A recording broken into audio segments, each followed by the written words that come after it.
So direct, so straight to the point. You guys are great. Well, let's jump right into this, shall we?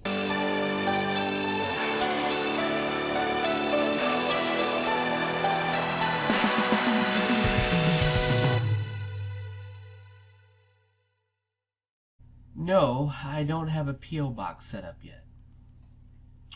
Should I get a P.O. box set up?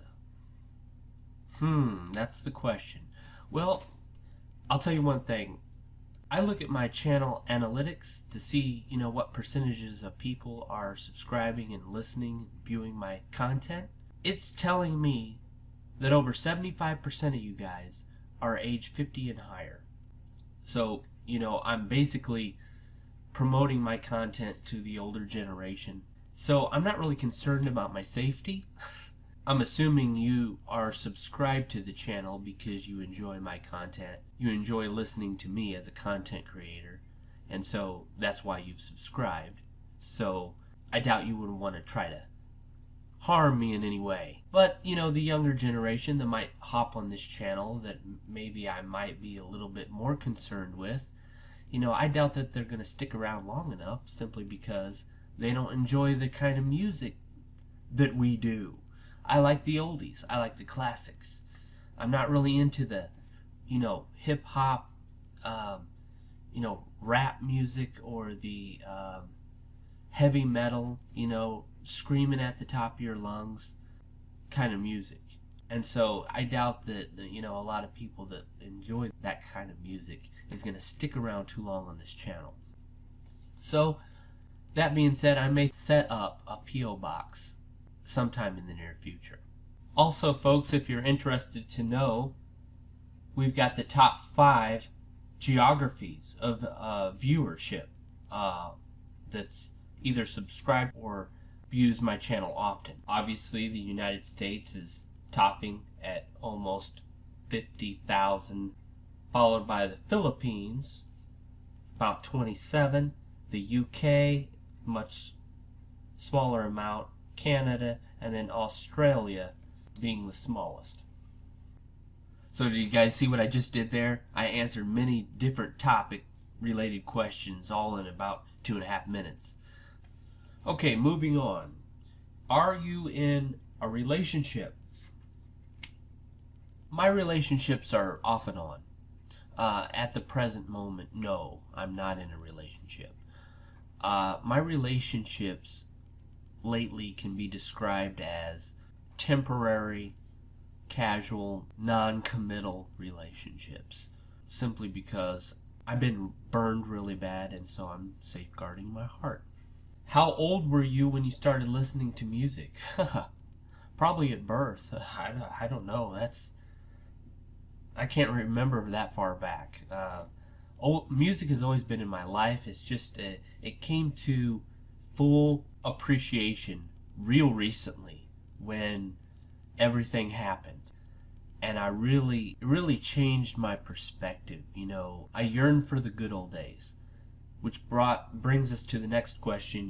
What made you decide to start doing reaction videos? Well, when everything happened, and I found a universal truth that music brings people together in spite of all the shit that's happening right now. I would come home from work, be stressed out, and I just want to, sit back and I'd jump on YouTube and play some music videos, music that I enjoyed listening to. And then sprinkled here and there in the search results, I would find reaction videos. And I would find a song that I really liked, and it would have some reactor, given their review or take on the song. And I thought, well, this would be interesting. So I clicked on it, and I began to start getting into this rabbit hole of watching reaction videos. And it was, of course, songs that I already knew. And you know what I thought? This is a lot of fun. I could have a lot of fun doing this. And I already had background in, video editing software. My actual schooling, what I went to school for, was graphic design. So I already have a degree in graphic design. So, I know how to use Photoshop, Illustrator, programs like that. So, it was a combination of several events that led me to make the decision to do this as a side hobby.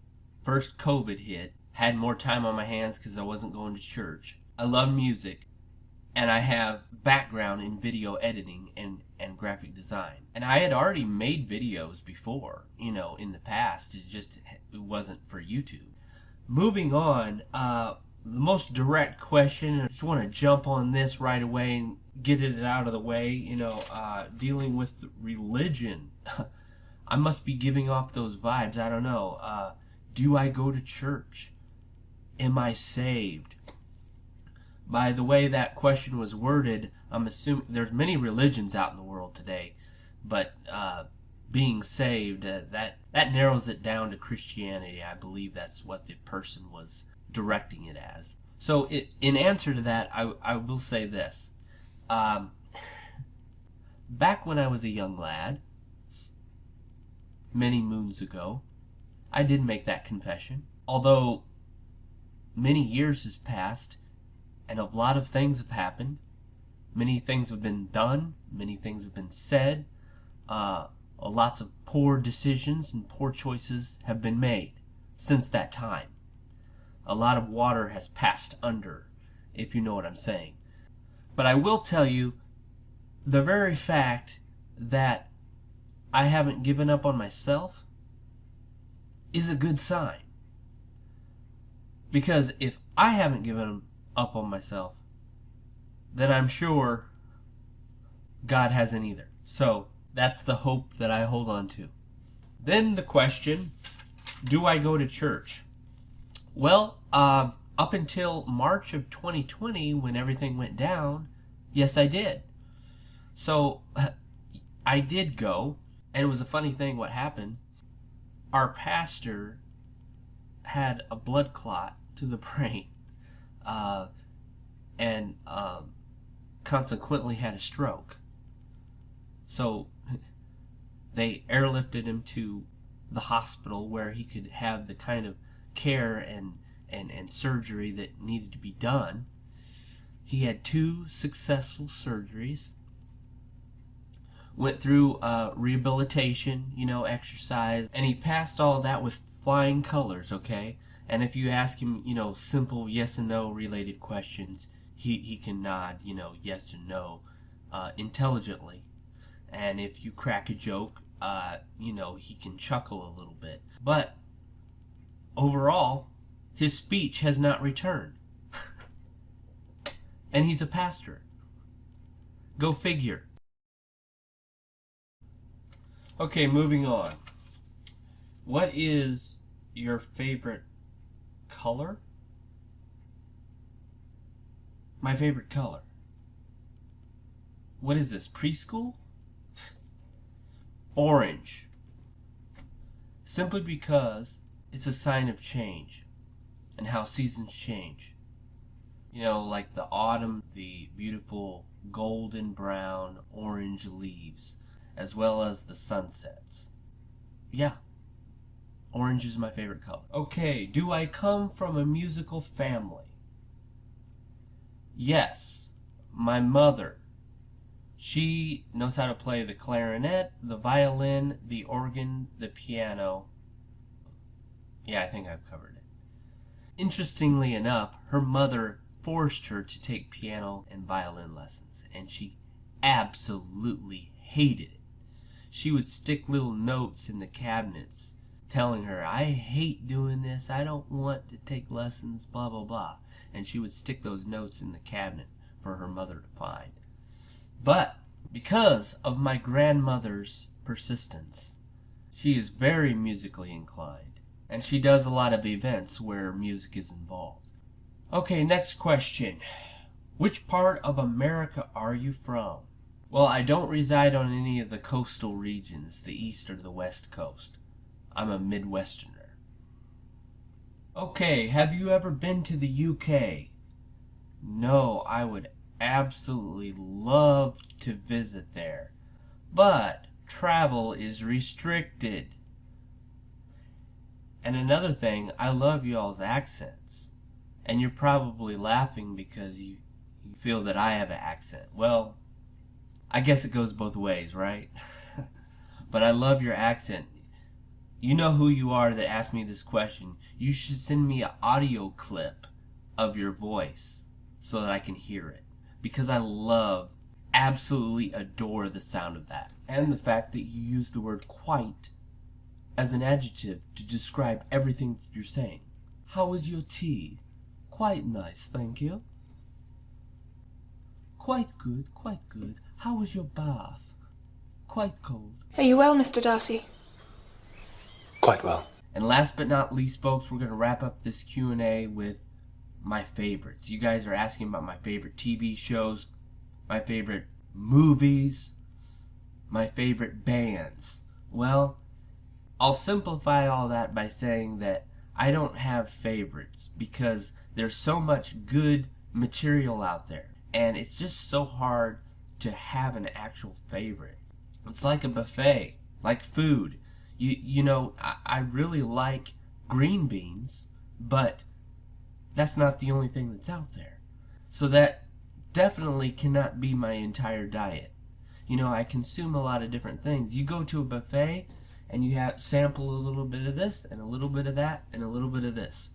And that's how I do with music, and that's how I do with TV shows and movies. But I will let you know a few things that stand out to me. Here they are. Love old time movies. You know, before there were cars and all this technology. When men were riding on horseback, saving the damsel in distress. Absolutely love the movie First Night with Richard Gere and Julia Ormond. Absolutely love the movie Tombstone. You saw this as a clip in my Q&A update. Also, one of my favorites is the historical depiction of the French and Indian War. The movie Last of the Mohicans starring Daniel Day-Lewis. One of my favorite war-ravaged films filled with violence and hot romance. Television shows. Well, the one that stands out to me is the FBI crime series called The Blacklist. Folks, thanks so much for tuning in. If there's anything that I missed, if I missed your question, please know that it wasn't intentional and we'll address it. You let me know and I'll address it in the next upcoming videos. Thanks so much for tuning in. Take care.